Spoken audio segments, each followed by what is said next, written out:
Cette image est frappante. On y voit un navire en flammes au milieu de la mer Rouge. C'est le point de départ de notre analyse aujourd'hui. Après plusieurs mois de calme, les rebelles houthis du Yémen ont lancé une campagne d'attaque violente allant jusqu'à couler 2 navires cibles. Mais ce que l'article met surtout en lumière, et ça serait le cœur de notre discussion, c'est que derrière cette image et cette revendication se cachent des implications stratégiques bien plus profondes causant des impacts importants pour les réseaux d'affaires internationaux.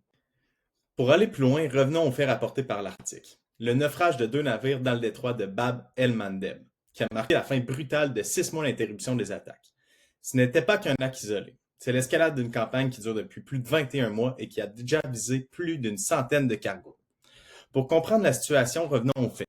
Cet événement s'inscrit dans un historique de conflits bien plus large. D'abord, celui qui oppose Israël et la Palestine, car les outils justifient les actions en solidarité avec les Palestiniens. Ensuite, il s'inscrit dans la rivalité entre l'Iran et les États-Unis. Pourquoi? Téhéran, qui est la capitale de l'Iran, étant le principal souteneur financier et militaire des outils. Ça s'inscrit alors dans une continuité suite aux attaques des États-Unis menées sur l'Iran un peu plus tôt cette année, reliées à ce même conflit. Mais alors, qui sont les outils? C'est un mouvement politico-militaire qui contrôle une grande partie du Yémen, y compris sa côte stratégique sur la mer Rouge. Ce n'est donc pas un simple groupe de pirates, mais un acteur régional aux ambitions militaires affirmées. Donc pourquoi la mer Rouge? En fait, le choix de la mer Rouge ne doit rien au hasard. Cette route maritime est l'altère vitale qui connecte l'Asie et l'Europe via le canal de Suez qui est juste ici. Avec ces attaques, les compagnies de transport maritime ont alors décidé de changer de cap, donc de changer leur trajectoire qui mène à des grands impacts. Donc c'est quoi l'alternative? En fait, c'est le contournement vers l'Afrique, vers le sud de l'Afrique, donc par le cap de la Bonne-Espérance. Pourquoi c'est un problème? Parce que le canal de Suez, c'est l'un des chemins les plus courts et les plus rapides pour le transport maritime. Un navire, par exemple, un navire qui voyage de Singapour à Rotterdam parcourt environ 11 000 km de moins en passant vers le canal de Suez versus contourner l'Afrique, ce qui représente une économie de 9 à 14 jours de navigation. Cette économie de temps se traduit par des économies massives de carburant, de salaires et une rotation plus rapide des navires et des marchandises. Les chiffres parlent d'eux-mêmes et montrent à quel point le monde est dépendant de cette route. Chaque année, environ 12% du volume du commerce mondial transite par le canal. Ça représente près de 30% du trafic mondial des conteneurs. Ça a un impact sur plusieurs types de marchandises, d'où l'importance de ces actes de guerre sur l'économie mondiale. Parlons maintenant de manière détaillée des impacts reliés à ces attaques. Comme on remarque sur le graphique, on voit une stabilité historique du prix des conteneurs aux alentours de 1200 $ par conteneur.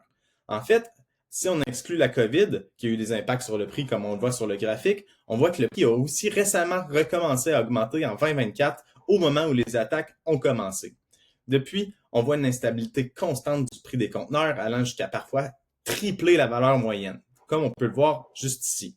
Ces hausses de coûts ont des impacts significatifs sur les marges des entreprises, surtout pour eux qui misent sur la production de masse. Parlons maintenant d'un exemple d'une entreprise réelle qui a été impactée. Tesla a suspendu du 29 janvier au 11 février sa production dans la Gigafactory de Berlin en raison d'une pénurie de composants causée par les attaques. La Gigafactory produit en moyenne 5 000 unités par semaine, ce qui résulte en un retard total de 10 000 voitures non produites. En fait, ça va avoir des impacts considérables sur le coût des pénuries, la satisfaction et sur les coûts associés à la main-d'œuvre non utilisée. Le tout se traduit dans les marchés boursiers, évidemment, où l'action de Tesla a passé de 220 $ US au jour de l'annonce à 188 $ lorsque l'arrêt s'est terminé. Donc, ces événements ne sont pas juste une série de problèmes logistiques. Ils sont une étude de cas parfaite qui met à l'épreuve les grandes théories de la gestion de réseaux d'affaires internationaux. Premièrement, nous verrons comment cette instabilité rend des stratégies comme le friendshoring ou le reshoring non plus optionnelles, mais potentiellement vitales pour la survie des entreprises.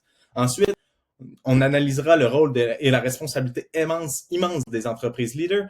Et finalement, à l'aide de la courbe du sourire de la création de valeur, nous nous demanderons si cette crise est un point de rupture qui va forcer les entreprises à peut-être repenser leur mise à niveau économique.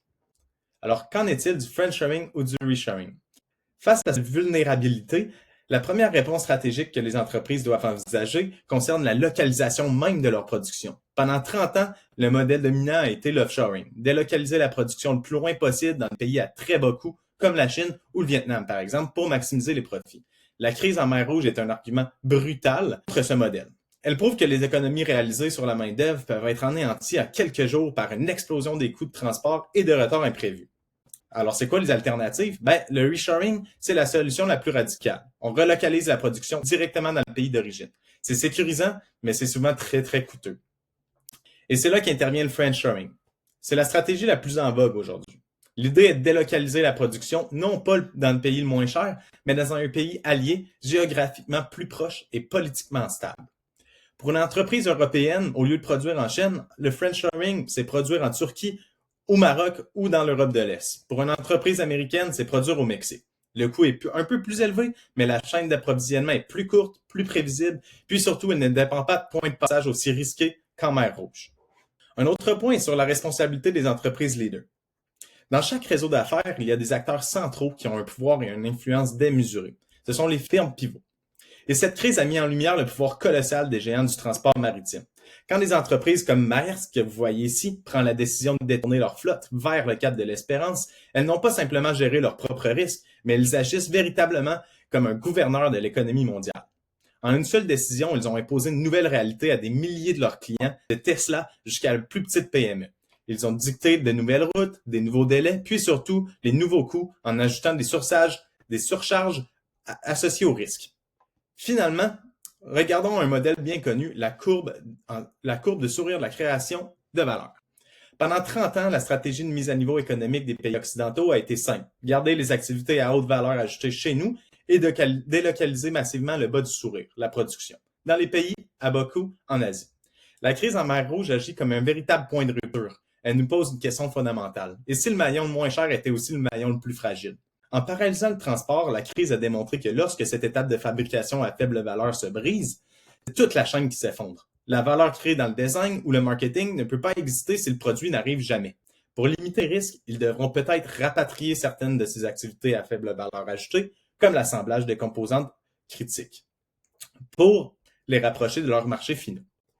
J'espère que vous en aurez appris un peu plus sur les enjeux associés à cette actualité récente. Merci beaucoup de votre écoute.